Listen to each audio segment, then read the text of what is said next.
The following Stealing the Mind Bible Conference presentation is by Kent Hovind and is entitled Facts Supporting Intelligent Design.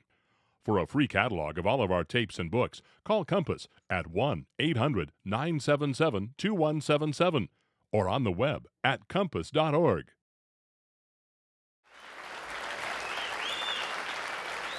Thank you. Sit down. Okay. All right. It is an honor to be here at the Stealing the Mind. I remember the first time Bill asked me to come, I thought, people are going to sit there all day, one speaker after another? You've got to be kidding. Nobody in their right mind is going to do that. But we appreciate y'all coming out tonight. Amen. Thank you so much.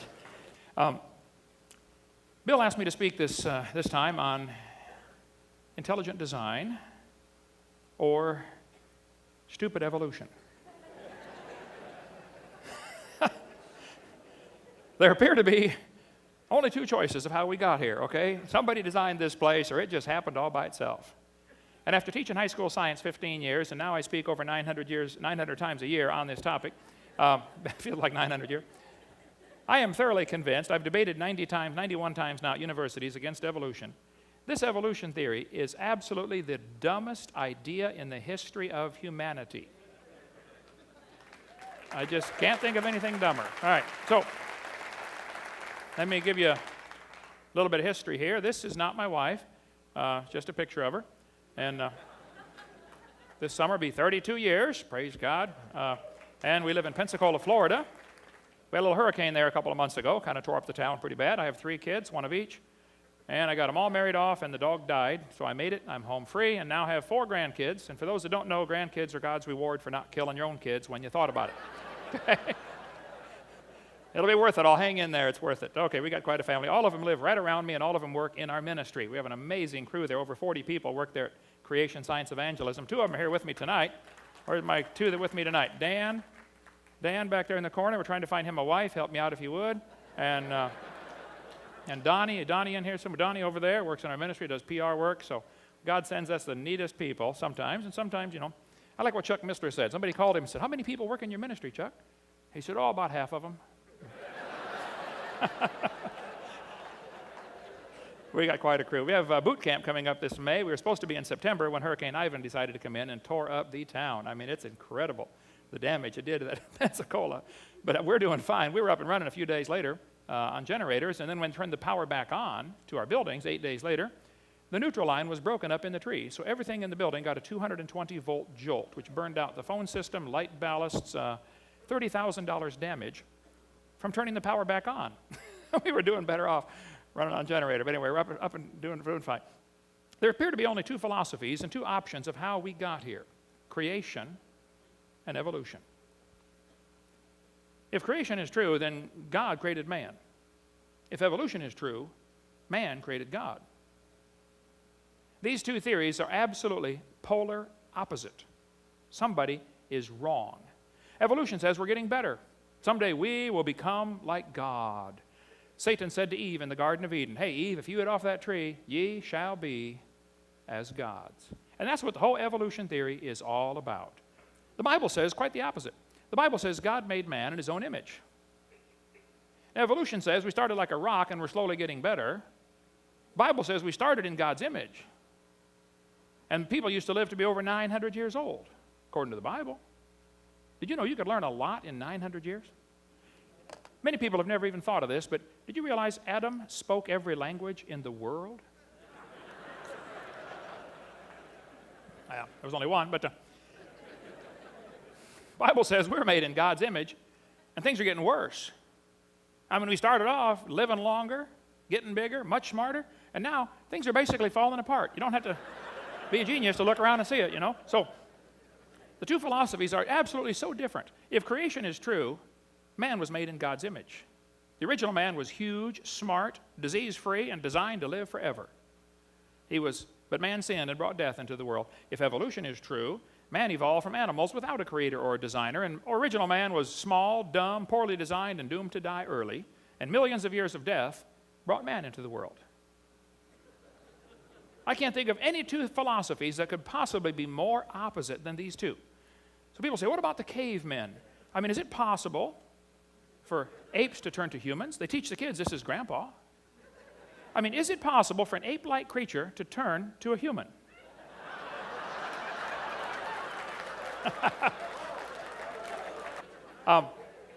I do lots of debates at universities. I speak often at universities where nobody will debate. I've been turned down over 3,000 times. They won't debate, you know. The guys are a lot smarter than I am, but I slaughter them because I'm right and they're wrong. You know, it's real simple. But I like to ask them, I'll show them a picture of Mount Rushmore. This is, as far as I know, the world's largest rock group. If you know of a bigger one, I'll get a picture of that, okay? But I say, guys, let me ask you a question. Do you think there's any possible way these faces could have appeared on this rock by chance? I mean, do you think this could have been done by wind, abrasion, you know, erosion, thermal expansion of the rock? Was it exfoliation? You know, what caused these faces to appear on the rock? And they'll say, no, a guy named Borglum designed it. Took him a long time to build it. This is obviously designed. I said, okay, now, you don't think their face could appear on a rock by chance, do you? He said, no, no possible way. I said, okay, now, do you think the original, actual, real George Washington, with 50 trillion cells in his body and all these intertwined systems, happened by chance? I said, oh, yeah. Now, let me see if I understand this. You don't think his face could appear on a rock by chance, but you do think his entire complex body could happen by chance. I just have one question. Are you dumb in any other area? Or is that the only one? I mean, was there an intelligent designer for this? It's quite obviously true that somebody designed Mount Rushmore. You don't need to be a rocket scientist to figure it out, okay? How about a car? Is it possible that a car evolved by chance, or is it evidence of intelligent designer? You know there are 3,000 bolts required to hold a car together, and one nut can scatter it all over the highway? How many things have to be right on your car to make it work? Like thousands and thousands of things, right? How many things would have to be wrong to make it stop working? Any one of many thousands of things, right? Pop off the distributor cap, take a pencil, rub it around, put it back on. They'll never find that one. Somebody's getting married, they're going on their honeymoon, you know, you pop off the coil wire, stick a doorbell wire in there, put it back on, feed the doorbell wire through the firewall, weave it through the fabric of the seat. They sit down in the car, I'm going on my honeymoon, hit the key, bam, ooh, wow. Some people should not learn how to do some things, you know. The DNA molecule, the deoxyribonucleic acid, is the most complex molecule in the universe. Unbelievably complex. Was there a designer for this? Or did it just happen by stupid evolution? I've got a Casio databank stopwatch. It holds 150 phone numbers. Mine holds 300 phone numbers. It's a calculator, a stopwatch, an alarm clock, and a countdown timer. It does not tell time. I have to look at it. But it's a pretty amazing machine. 70 bucks from Walmart. I don't have to see the designer to believe he exists.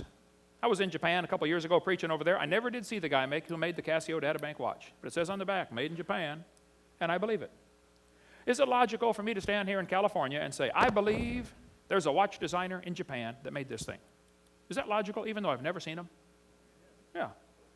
Would it be logical for me to say, you know, I've never seen the guy that made this, so I don't think anybody did? That would be absolutely, totally illogical. You don't have to see the designer to believe he exists. The watch is proof of the watchmaker. I mean, if you're walking through the woods and you find a painting hanging on a tree, you look around, there are no footprints, there are no people. You holler, hey, anybody there? Nobody answers. But here's the painting hanging on the tree. What do you conclude? Somebody made it, right? If you find a building, you assume there was a builder. If you find a creation, you assume there was a creator. But some people don't like this creator concept because along with that creator idea comes with maybe some rules. I was speaking up at Berkeley University a couple of months ago, up here in Central California. You guys ought to shut that whole place down, okay? A couple of years ago, you know, Berkeley teaches there are no rules. I mean, there simply are no rules. So one guy came to class every day for 8 months, stark naked. Nobody wanted to sit in the chair after he left, but it's just, I mean, you can't tell him it's wrong, you know. I mean, what a place. Anyway, I was up there, I spoke there for 10 hours one time a couple years ago, the most hostile audience on planet Earth. Oh, it was fun. But Afterwards, we have a Q&A session, which gets extremely lively at Berkeley, And this one kid was saying, evolution is a fact. I said, well, calm down for a minute, son, before you blow a gasket. I said, let me ask you a question. I said, just suppose that what I said tonight was true. Suppose there was a creator. Would that affect your lifestyle any? He said, what do you mean? I said, well, suppose there was a God that said, thou shalt not, commit adultery, fornication, pornography. Would that affect your lifestyle any? He said, yeah. I said, now tell me, son, have you accepted evolution theory because you really have some evidence for it? Or because you don't like the idea of God telling you what to do? Have you accepted this theory because of your science or because of your sin?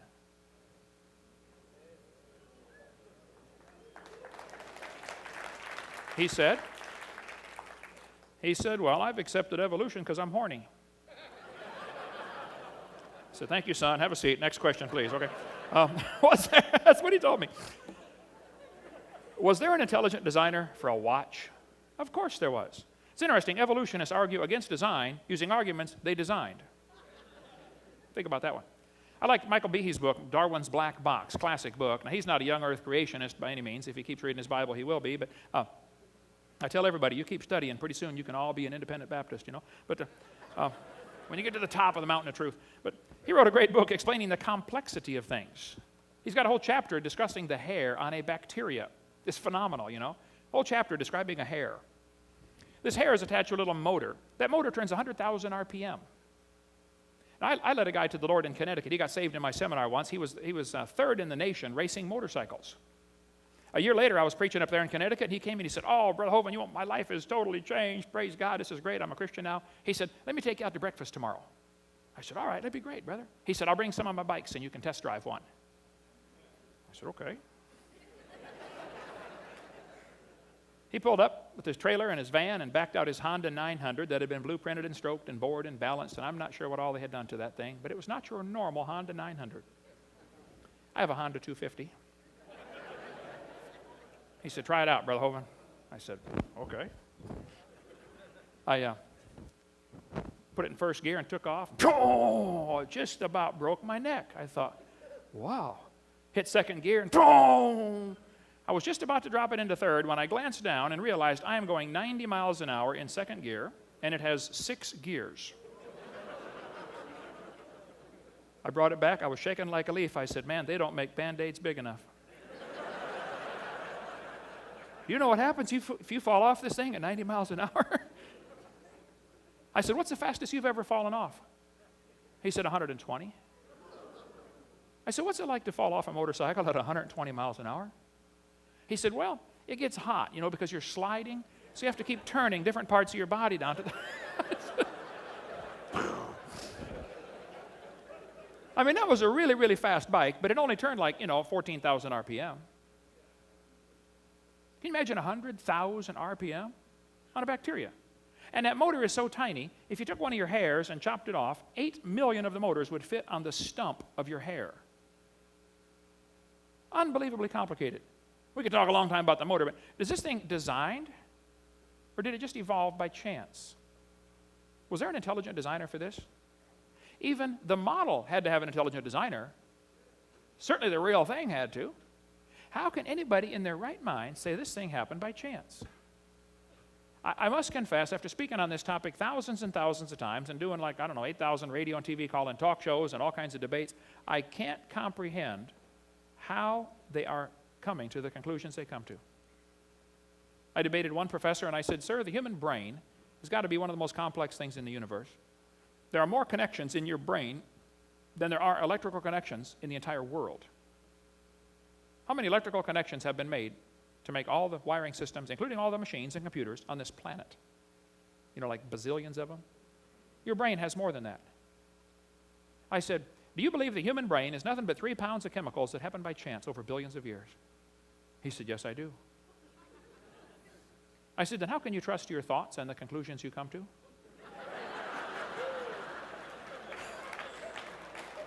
Maybe you got a couple chemicals in there backwards. Mm-hmm. He did, by the way. There's a rock, a bunch of rocks. You say, oh, it's a bunch of rocks. Yeah, but look on the side. Somebody carved something. Is that drawing an example of intelligent design? Do I have to see the designer to believe he exists, or is it just logical to say, hey, there was a designer? Of course it's logical. There's a bunch of rocks, but they're stacked in order. Somebody made a wall. Who knows when? I don't have to see the guy that did this to believe somebody did this. There had to be an intelligent designer. It's a no-brainer, folks.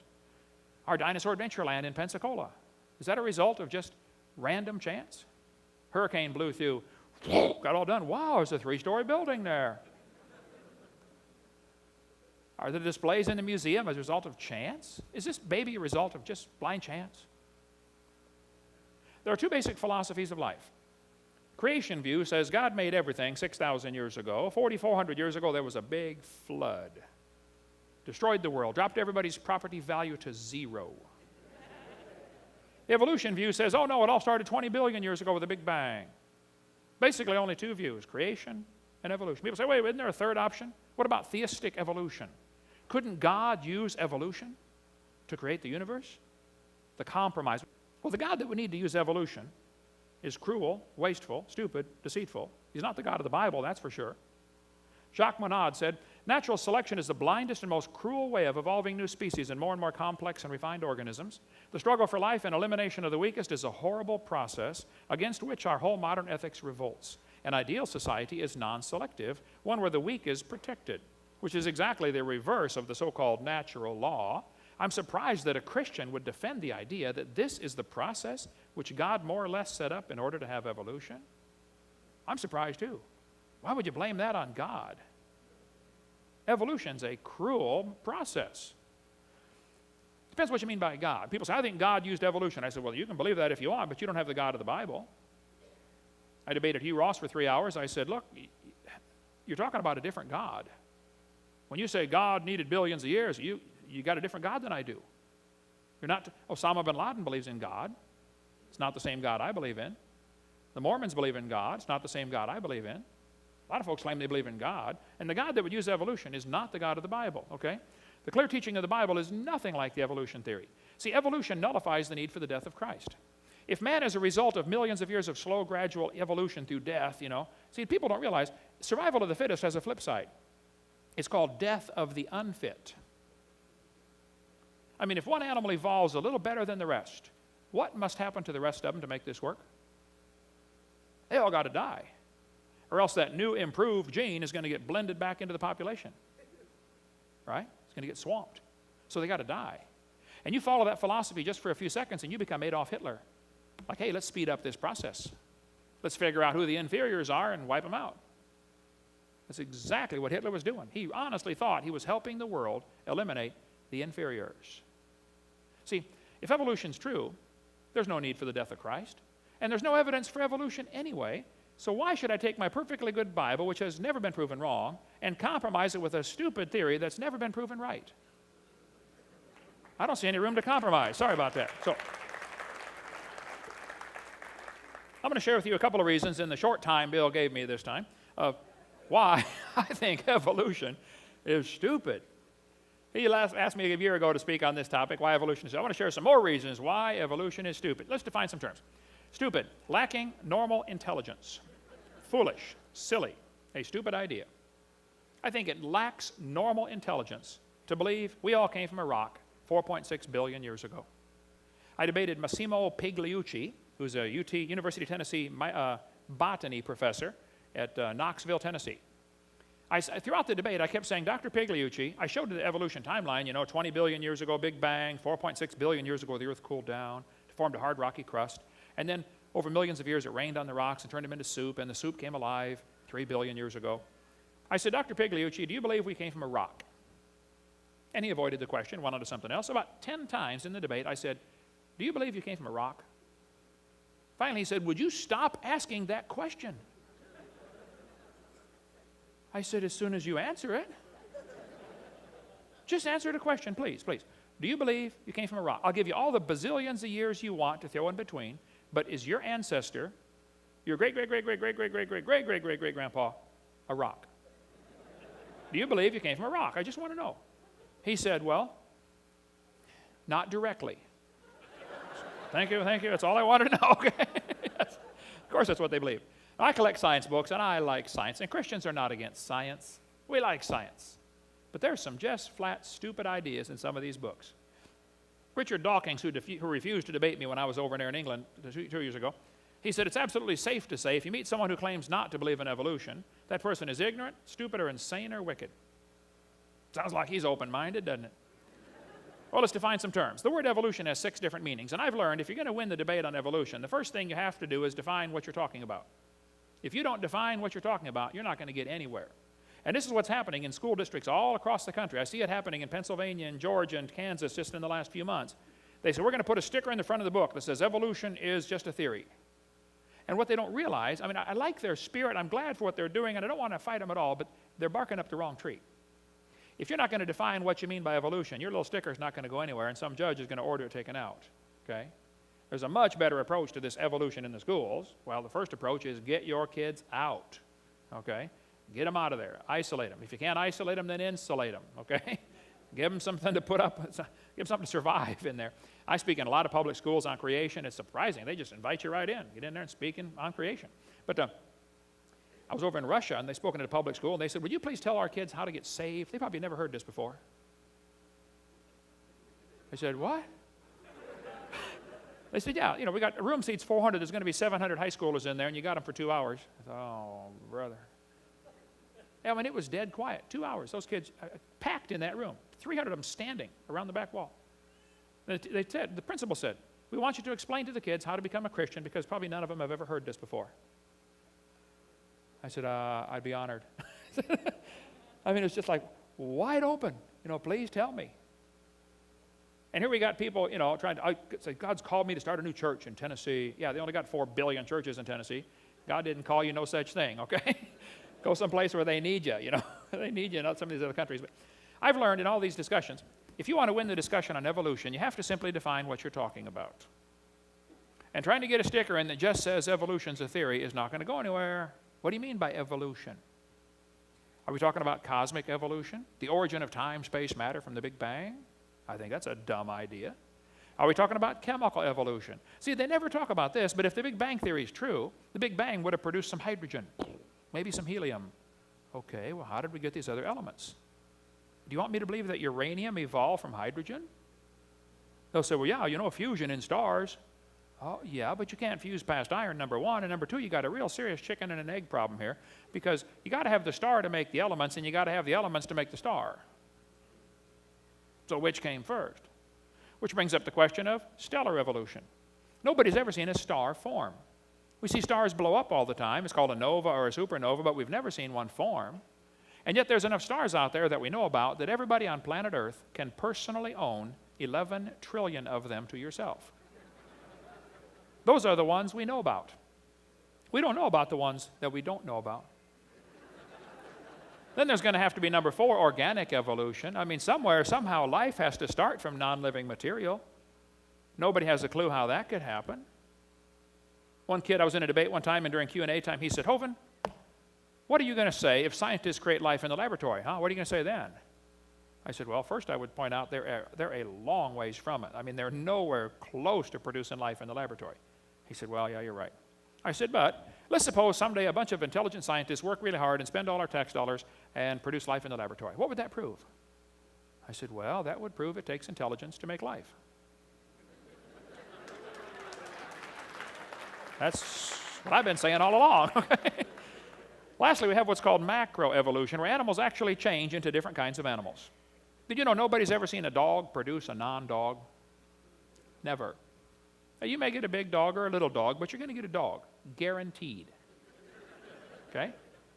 So, textbooks, though, says, oh, no, we changed this, boys and girls. This one shows the kids a picture of a starfish, and it says 3.4 billion years old, the remains of the early ancestors of modern human beings. Was your great-great-great-great-great-great-great-great-great-great-great-grandpa starfish? How about Discover Magazine last November? Was your ancestor a sea sponge? This is your ancestor. Oh, who's your daddy? Yeah. SpongeBob.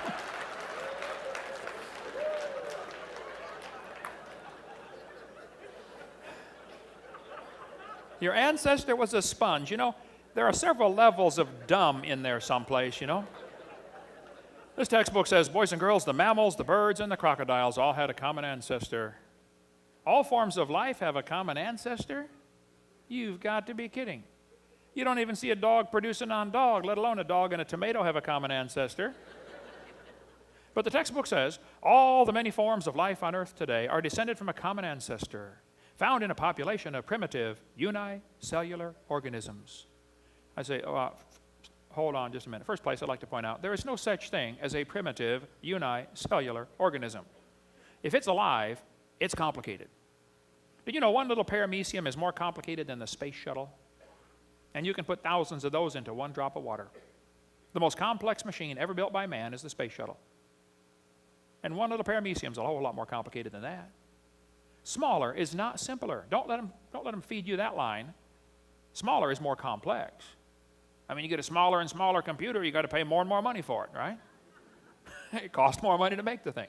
But they tell us we all descended from a common ancestor, a primitive unicellular organism. Well, I think that's stupid. But that's what they teach. Do you know the blue whale grows to 49 tons in 1 year? Big baby on his first birthday. That's a growth rate of 30 billion times when it started. If a human did that, it would weigh a lot. And the blue whale evolved from a primitive unicellular organism. Oh yeah, the blue whale and the bacteria, close cousins. You can see the similarity. They both got a tail, you know. Yeah. That's stupid. I mean, it's dumb, okay? What about the seahorse? The seahorse is the only fish that I know of that swims in the upright position. And the male takes care of and hatches the eggs. Now, the women are thinking, there's an idea that ought to be implemented, right? I like what Dave Reaver says. You know, Dave Reaver, the guy that had his face blown off in Vietnam, you know, he's an evangelist, a good friend of mine. Well, not a good friend, but I know him pretty well. He said, you know what this world needs? He preaches at high schools all over the country. He said, what this world needs is one pregnant teenage boy. That's a classic. Okay. You telling me the seahorse evolved from a primitive unicellular organism? That's stupid. I think it was designed, okay? The sperm whale can dive to 10,000 feet underwater and stay there for 2 hours. That's incredible. The pressure is 620,000 pounds per square foot at that level. The sperm whale slowly tried to evolve this ability over millions of years. While they were trying, of course, none of them lived. They all died. But over millions of years, they all died, and finally, one of them got it. Said, hey, I made it to the bottom. It's 10,000 feet deep, guys. And you think the sperm whale, with this incredible ability to do what it does, evolved from a bacteria? I'm sorry, I just happen to believe that's stupid. There's no kind way to say it. That's just dumb, okay? Now, I tell folks, look, if you want to believe that stuff, I don't care what you believe. But number one, don't call it science. Number two, don't make me pay to teach that to the kids in school. You go teach that stuff at your own private school where you have your own privately funded teachers, and you can teach them whatever you want. I don't care what you teach them. I just don't want to pay for it. That's all. It's not science. It's dumb. What about the platypus? Platypus has hair, lays eggs, senses the electrical signals of its prey. Now think about that. Here's a little crawdad crawling around the bottom. Every time his muscles move, he makes an electrical signal. The platypus can sense the electrical signal of the crawdad. How could such a thing evolve? You think about the bat, you know. Did you know bats try to eat moths out of the air?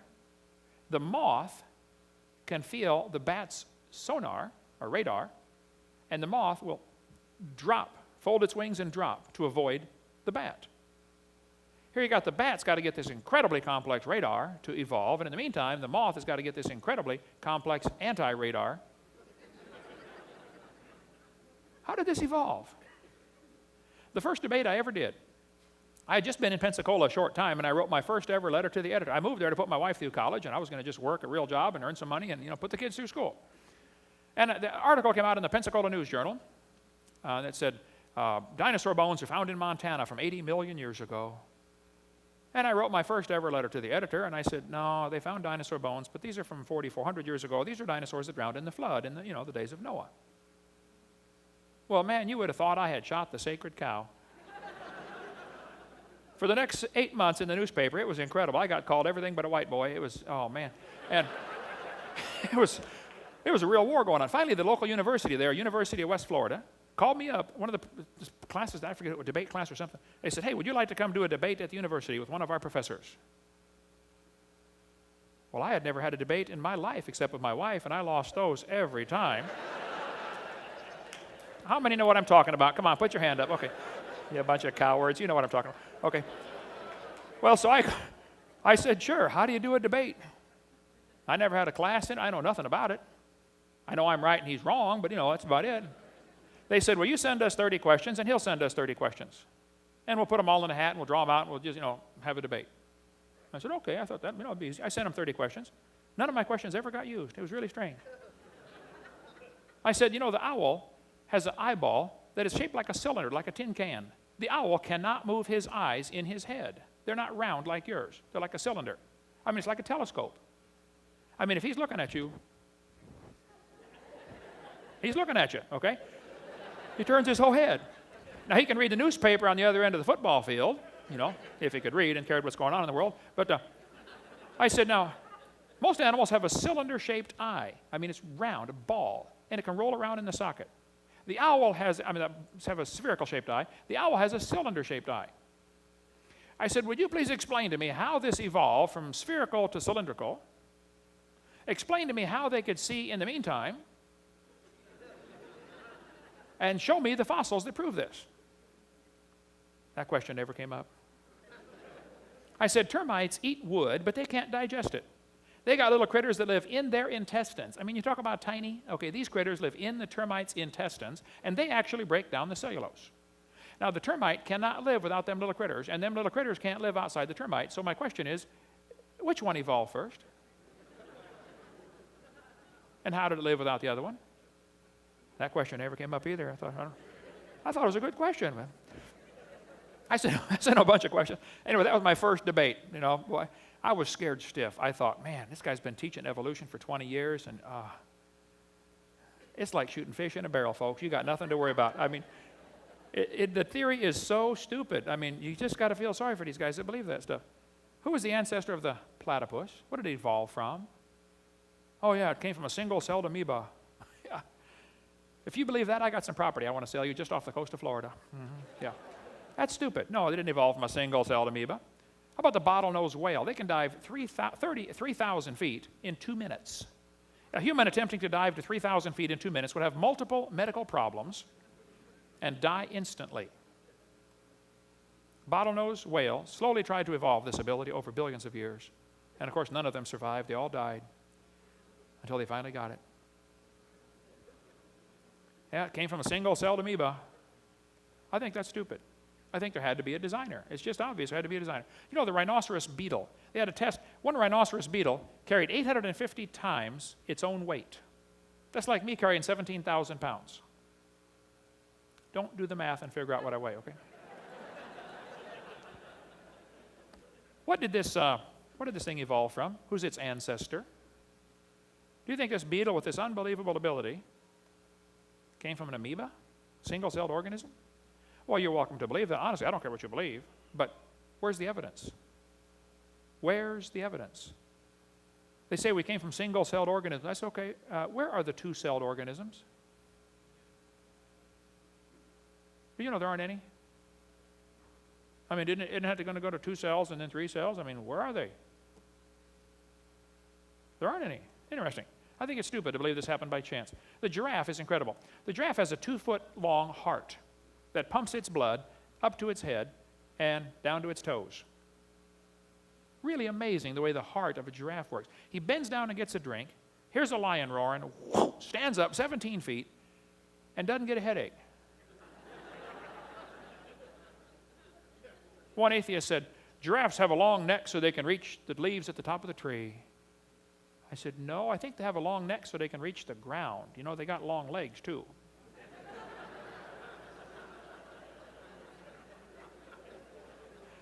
Duh.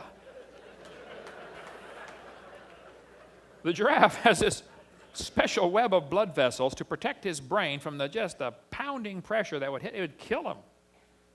if he didn't have this incredible network of blood vessels to absorb the pressure. And then when he stands up to run off, that pressure, the blood vessels shrink down and pump a few more pumps of blood into the brain, and he doesn't get dizzy after 4 or 5 steps with a lion chasing him. You ought to study that. It's just unbelievable about a giraffe. And it came from a single-celled amoeba? That's stupid. I think it was designed. How about the woodpecker? This is one of the questions I asked the guys in the debate. They never came up with it. I said, you know, the woodpecker's got a tongue that was in the back of his head, comes around, anchors in his left nostril, or over his left eyeball. Several different types of woodpecker tongues. He's got special shock-absorbing fluid around his brain. Bangs into the tree, and a special fluid absorbs the brain. The brain just kind of floats around, and it doesn't get a headache. You go bang your nose on a tree for a while, see what happens. How did this evolve? Who's its ancestor? And where's the evidence? Oh, they'll say, well, it came from a single-celled amoeba. All life forms came from an amoeba. That's stupid. It is. There's no kind way to say it. How about the beaver? Beaver has incredible special features. I mean, you can study the beaver for the rest of your life. It's just unbelievable stuff about these things that are just specialized. Their teeth are interesting. The front of the tooth is very hard. The back of the tooth is soft. We got some beaver skulls in our museum. You can come by and see it. As they chew, it automatically is going to break off the softer part on the back. Self-sharpening teeth. The more they chew, the more it sharpens their own teeth. Now, for millions of years, when they tried to evolve that ability, they all died. None of them survived. First guy chewed a little bit, teeth got dull, said, oh, man, what am I going to do now? Oh. Yeah, it evolved from an amoeba. That's just brilliant, you know. No, that's stupid. It had to be designed. The Pacific golden plover, interesting little bird, goes to Alaska or northern Canada, lays its eggs, hatches the young, puts on 70 grams of fat, flies 88 hours nonstop to Hawaii. Now, it's interesting. They burn 1 gram of fat per hour. They need 88 grams of fat, but they only put on 70 grams of fat. So they fly in a V shape so that the turbulence from the guy in the front saves them about 10% as they go down the chain. And they take turns going to the front. And they improve their gas mileage by flying in that V shape. Who taught them that? And then they lay their eggs in Alaska. They fly to Hawaii. 2 weeks later, the babies fly to Hawaii. They have never been to Hawaii. How do they know? I mean, do you realize when you're flying 3,000 miles, Hawaii looks pretty small. One little wind blows you off course about 1 degree and you miss it by 50 miles. Next stop, you know, Australia. There ain't much out there. How did this evolve? Who's its ancestor? Well, its ancestor was a single-celled, primitive, unicellular organism. Just evolved by chance over billions of years. That's stupid. Now, if you believe that, hey, you're welcome to believe it. I don't care what you believe. But that's not very bright, okay? The dragonflies, I loved that session we had earlier on the dragonfly and the physics of flight. How many got to see that? Wasn't that incredible? About how the wings are tipping around. It's awesome. Birds are so fascinating. As they flap their wing down, all their feathers fold shut and it traps the air. They get lift. When they pull their wing up, the feathers open like a Venetian blind, but the feathers are curved. So the air going over the curve of the feather creates lift on the upstroke. Think about that. What did the dragonfly evolve from? Who's its ancestor? And what's the evidence for this? Oh, it came from a single-celled amoeba. I collect these textbooks, and it just blows my mind when I stop and think, they cut down a tree to print that. Where's Al Gore when you need him? That's what I want to know. That's stupid. It didn't evolve from nothing. Textbook says 18 to 20 billion years ago, there was a big bang where nothing exploded and made everything. Yep. It all started, boys and girls. Everything was in a dot smaller than a period at the end of this sentence. That's stupid. You couldn't squeeze a Volkswagen into a dot the size of a period at the end of a page, let alone the whole universe. Yep, and then the Big Bang took place. That's dumb. That's just dumb, okay? Where'd all the time, space, and matter and energy come from? See, a lot of people don't realize this, but in Genesis chapter 1, verse 1, there are 10 words. Unbelievable combination of words. In the beginning, that's time. You know time has 3 dimensions, past, present, future. Where can you be and be outside of time? You can't escape it. It's a trinity. Permeates everything. In the beginning, God created the heavens. Space, has 3 dimensions, length, width, height. Where can you be and be outside of space? Can't do it. In the beginning, God created the heaven and the earth. Matter has 3 dimensions, solid, liquid, gas. Of course, plasma is just a hotter gas is all. Did you know you can't have any one of those 3 without the other 2? Time, space, matter had to come into existence simultaneously. Think about it. If you had matter but had no space, where would you put it? If you had matter and space but had no time, when would you put it? God answers all that in 10 words. He did it. Simple. In the beginning, God created the heaven and the earth. If you can believe that, those first 10 words, the rest is all downhill. It's real simple. Time, space, matter. Where do they come from? Who's ever seen a big bang create order? Big bangs create big messes. Okay? Stupid to think a big bang could create order. But the humanists believe the universe is self-existing and not created. Well, the second law of thermodynamics says everything's getting worse, everything's falling apart. If you leave something alone for a while, it's going to rot, rust, die, fall apart, or break down. Nothing gets better by itself. Humanists think the universe is self-existing and not created. Well, it violates the second law. It's stupid. It's not science. One evolutionist said, well, yeah, if you add energy, you can overcome the second law. No, it's not quite that easy. You have to add intelligently directed energy. Adding energy doesn't help. Toss a hand grenade into the bedroom, see if it cleans it up. They say, well, if you add energy, you can overcome it. Well, the universe is a closed system by definition, and adding energy is destructive, okay, without a mechanism. The Japanese added a bunch of energy to Pearl Harbor one day. They didn't organize nothing for us. So a couple years later, we returned the favor and added energy to a few of their cities, didn't we? Yeah. Adding energy doesn't solve the problem. You've got to have intelligently directed energy. The sun adds energy to your house, but it's going to destroy the roof on your house. The sun's energy will destroy your whole house. The sun's energy will destroy the roof on your car. It will destroy the paint job on your car. There's only one thing that can actually use the sun's energy, and that's chlorophyll. Evolutionists say adding energy will fix the problem. That's stupid. Adding energy makes it worse, okay? They say, well, if you give it enough time, it'll get better. I don't think so. Time doesn't help. There's Sue at 20. There she is at 90.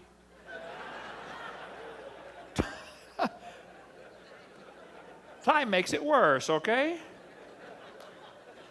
This guy says nothing really means nothing. That's brilliant. He said not only matter and energy would disappear, but also space and time. However, physicists theorize that from the state of nothingness, the universe began in a gigantic explosion. From where? Oh yes, boys and girls, one day, nothing exploded. And here we are. That's stupid. Discover Magazine, April 2002. Where did everything come from? Yes, boys and girls, the universe burst into something from absolutely nothing, zero, nada. As it got bigger, it became filled with even more stuff that came from absolutely nowhere. How is that possible? Ask Alan Guth. His theory will explain everything. That's real stupid. Alan Guth said the observable universe could have evolved from an infinitesimal region. It's then tempting to go one step further and speculate that the entire universe evolved from literally nothing. Yes, boys and girls, you see, we all came from a dot, and the dot came from nothing. That's stupid. It just is, okay? I wish we had more time. Thank you so much for letting me come. God's word is absolutely true. It is perfectly logical to believe there was a designer. The problem is, if there was a designer, maybe he did it for a reason. And maybe there are some rules. Like thou shalt not kind of stuff. And some of you here, some of you watching this tape, you may have rejected the whole designer concept because you don't like those rules. Well, to reject the idea of a designer because of your lifestyle, that's the ultimate stupid. You're going to die one of these days. I don't know if you ever thought about this, but you're going to be dead for a really long time. George Washington died 206 years ago, and he is still dead. How much longer does he have to go? I don't care how long you live. You're going to be dead longer than that. I'm going to die someday. I'm going to try to make it the last thing I do, but it's going to happen. It's going to happen to you too. Where are you going? Man, if you're not sure you're going to heaven, nothing else matters. Give your heart to the Lord. Get saved. If you're not sure you're saved, give your heart to the Lord. If you're saved, last question. If you're a Christian here, and many of you are, what on earth are you doing for heaven's sake? What are you doing? People say, Hovind, did God call you to do this? I don't know. I never got a letter or a phone call, if that's what you mean. But it needs to be done. Now, you kids are not going to understand this. You parents will understand. Kids, just go to sleep. You cannot possibly understand this. Okay. But you know, Mom can wash the clothes, dry them, fold them, and set them by the bedroom door. The kid comes in, doesn't even see them. How many know what I'm talking about? Now, come on, raise your hand. It's like, didn't you see those clothes? Uh-uh. I think God's up in heaven looking down at some of his kids saying, can't you find something to do for my kingdom? You know, if you're not going to shoot, carry bullets. Take care of the wounded. You know, pay for the bullets. Do something. Every one of you could do something for God's kingdom. The worst of you could serve as bad examples, if nothing else. Find something to do. Man, there's a war going on. Let's get busy. Thank you so much, Bill. Appreciate it.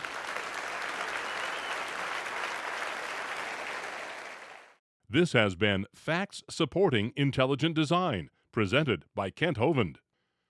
To receive a free catalog of all of our Bible teaching books and tapes, information on upcoming Bible conferences in your area, or details of our missionary outreach, call 800-977-2177 24 hours a day, or on the web at compass.org.